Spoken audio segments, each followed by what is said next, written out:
ಇನ್ನು ಕಾಂಗ್ರೆಸ್ ಪಾಳ್ಯದಲ್ಲಿ ಸಂಘ ಗೀತೆ ಕಿಚ್ಚು ಹೊತ್ತಿಸಿದೆ. ಡಿಸಿಎಂ ಡಿಕೆ ಶಿವಕುಮಾರ್ ಹಾಡದಂತ ಆರ್ಎಸ್ಎಸ್ ಪ್ರಾರ್ಥನೆ ಗೀತೆ ಕಟ್ಟ ಕಾಂಗ್ರೆಸ್ಸಿಗರು ಗರಂ ಆಗೋ ಹಾಗೆ ಮಾಡಿದೆ. ನಮಸ್ತೆ ಸದಾ ವತ್ಸಲೆ ಮಾತೃಭೂಮಿ. ಅವ್ರು ಏನ್ ಬೇಕಾದ್ರೂ ಮಾಡ್ಬೋದ್ರಿ. ಅವ್ರ RSS ಗೀತೆ ಬೇಕಾದ್ರೂ ಆಡ್ಬೋದು.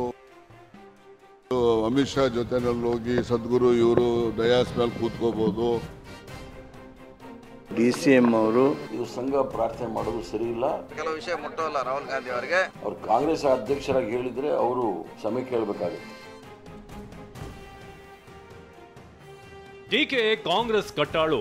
ಇಂಥ ಕೈಕಲಿ ವಿಧಾನಸಭೆಯಲ್ಲೇ ಕಾಂಗ್ರೆಸ್ನ ಕಡು ವಿರೋಧಿ RSS ಪ್ರಾರ್ಥನೆ ಗೀತೆಯನ್ನ ಹಾಡಿದ್ರು.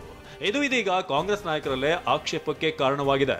ಅದರಲ್ಲೂ ಬಿಕೆ ಹರಿಪ್ರಸಾದ್ ಡಿಕೆ ಏನಾದ್ರೂ ಅಧ್ಯಕ್ಷರಾಗಿ ಪ್ರಾರ್ಥನೆ ಹಾಡಿದ್ರೆ ಕ್ಷಮೆ ಕೇಳಬೇಕಾಗುತ್ತೆ ಎಂದಿದ್ದಾರೆ. ಕಾಂಗ್ರೆಸ್ ಅಧ್ಯಕ್ಷರಾಗಿ ಅವರು ಆ ರೀತಿ ಹೇಳೋಂಗಿಲ್ಲ. ಅವ್ರು ಕಾಂಗ್ರೆಸ್ ಅಧ್ಯಕ್ಷರಾಗಿ ಹೇಳಿದ್ರೆ ಅವರು ಕ್ಷಮೆ ಕೇಳಬೇಕಾಗುತ್ತೆ. ಅವ್ರು ನಮ್ಮ ಸಿದ್ಧಾಂತ ಏನೇ ಇರ್ಬೋದು, ಪಕ್ಷದ ಸಿದ್ಧಾಂತದಲ್ಲಿ ಯಾರೂ ಸಹ ರಾಜಿ ಆಗೋದಿಲ್ಲ.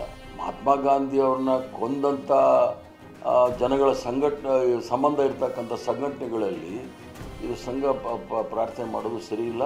ಕಾಂಗ್ರೆಸ್ ಪಕ್ಷದಲ್ಲಿ ಇದನ್ನು ನಾವು ಭಾಳ ವರ್ಷದಿಂದ ನೋಡಿದ್ದೀವಿ, ಅದೇನು ಹೊಸದೇನಲ್ಲ. ಎಷ್ಟೋ ಜನ ಹೋಗಿದ್ದಾರೆ, ಬಂದಿದ್ದಾರೆ, ಹೋಗ್ತಾ ಇರ್ತಾರೆ, ಬರ್ತಾ ಇರ್ತಾರೆ. ಆ ಧೈರ್ಯ ಅವ್ರು ಮಾಡೋದಿಲ್ಲ ಅಂತ ನನಗೆ ಅನಿಸುತ್ತೆ.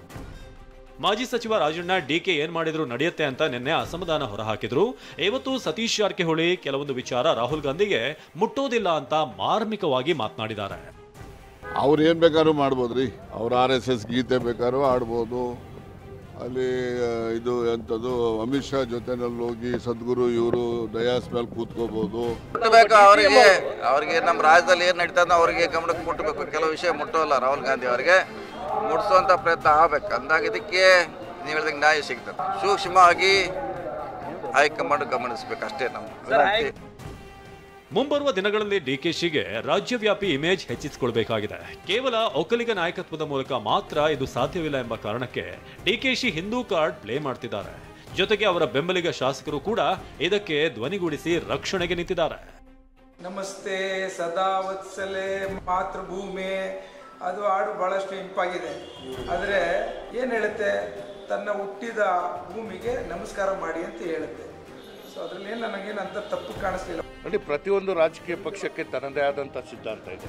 ಈಗ ಒಂದು ಪಕ್ಷದ ಸಿದ್ಧಾಂತ ನಂಬಿರುವಂಥವ್ರು ಮತ್ತೊಂದು ಪಕ್ಷದ ಸಿದ್ಧಾಂತ ಏನು ಅಂತ ಅರ್ಥ ಮಾಡ್ಕೋಬೇಕಾಗಿರುವಂತಹ ಅನಿವಾರ್ಯತೆ ನಮಗಿದೆ. ಕಾಂಗ್ರೆಸ್ನ ಒಳಮನೆಯಲ್ಲಿ ಇದೀಗ ಸಂಘ ಗೀತೆಯದ್ದೇ ತಿಕ್ಕಾಟ ನಡೀತಿದೆ. ಡಿಕೆ ಹೈಕಮಾಂಡ್ ಮಟ್ಟದಲ್ಲೂ ಒಂದು ಹಂತಕ್ಕೆ ಇಮೇಜ್ ಅನ್ನ ಬೆಳೆಸಿಕೊಂಡಿರೋದ್ರಿಂದ ಈ ವಿರೋಧ ಜೀರ್ಣಿಸಿಕೊಳ್ಳಬಹುದು.